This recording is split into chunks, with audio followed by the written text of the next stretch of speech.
ကျွမ်းကျင်လုပ်သား9နှစ်ပြည့်ဘာဆက်လုပ်ရမလဲတကယ်လို့ဘာဆက်လုပ်ရမလဲမသိသေးရင်တော့ဒီဗီဒီယိုကိုစုံထိကြည့်ရှုလိုက်ပါအလုပ်ဗီဇာ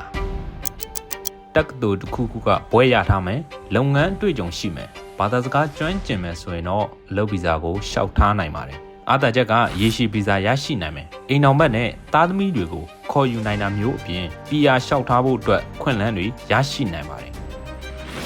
ကျွမ်းကျင်လုပ်သားအမှတ်စဉ်2ပေါ်ပြထားတဲ့လုပ်ငန်းမျိုးစားတွေမှာလောက်ကင်နေသူဆိုရင်တော့အမှတ်စဉ်2စာမှုဘဲကိုဝင်ရောက်ဖြည့်ဆို့နိုင်ပါတယ်လိုအပ်ချက်ကလုပ်ငန်းမျိုးစားလိုက်ကျွမ်းကျင်လက်မှတ်နဲ့လုပ်ငန်းအတွေ့အကြုံအနည်းဆုံး2နှစ်မှ3နှစ်ရှိထားပြီးတော့ဂျပန်စာအောင်လက်မှတ်တွေပဲလိုပါတယ်